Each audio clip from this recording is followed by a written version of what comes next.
Hey everyone. Today, we're diving into a really pressing issue affecting families in New York City. Childcare centers are shutting down, and it's causing quite a stir. Yeah, it's a big deal. What's actually going on with these closures? Well, the city claims it's due to budget cuts and low enrollment. Right. But here's the thing. Many of these centers are nearly at full capacity, so something doesn't add up. So, if enrollment is high, what's the real reason behind the closures? That's the question everyone's asking.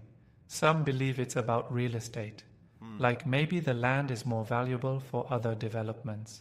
Wow, that sounds concerning. Yeah, it's like the city's prioritizing numbers over people. Yeah. And it's affecting families who rely on these centers. I mean, for many parents, these centers are lifelines, right? Exactly. Imagine you're a working parent and suddenly your child's care facility disappears. Uh-huh. It throws your whole life into chaos. It's not just about finding a new place. It's about trust and community. Yeah, these centers are more than just childcare, they're communities. Take Right. Nuestros Niños, for example. It's been around for 50 years, offering bilingual education. 50 years? That's a legacy. Right. And they're helping kids become fluent in both Spanish and English. Yeah. It's so important in a city as diverse as New York. Especially when preserving culture is so vital. Exactly. Maria Figueroa, a retired teacher who worked there for 15 years, said the school is essential for the wow. community. It's not just a school, it's a cultural hub. So, what's the city's defense?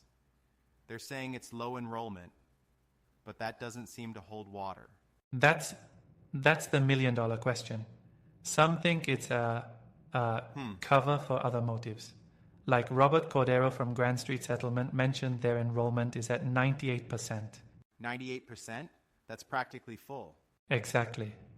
So claiming low enrollment doesn't make sense. Yeah. People are feeling like they're not being heard. But hold on. Isn't the city dealing with budget issues? Maybe they have no choice but to make cuts somewhere. I see your point, but targeting essential services like childcare seems short-sighted. Right. There might be other areas where cuts would have less impact on communities. Yeah, perhaps they should look elsewhere. And the timing is suspicious too. They announced the closures less than 24 hours before applications opened for the new school year. It feels Really? strategic, giving families little time to react. That seems unfair. Exactly. It puts parents in a tough spot. They have to scramble to find alternatives. Are local officials doing anything about this? Yes. City Council member Jennifer Gutierrez accused the mayor of not caring Wow. about families.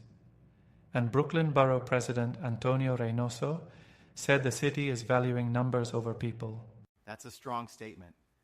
Do you think this public pressure will make a difference? I hope so. Communities are rallying together. Yeah. It's inspiring to see people standing up. It's like pulling a thread from a sweater. You tug on one part, and the whole thing unravels.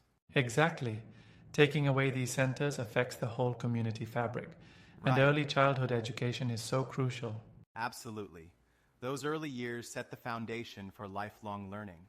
Yes, disrupting that can have long-term consequences. Yeah. It's not just about childcare. It's about investing in our future.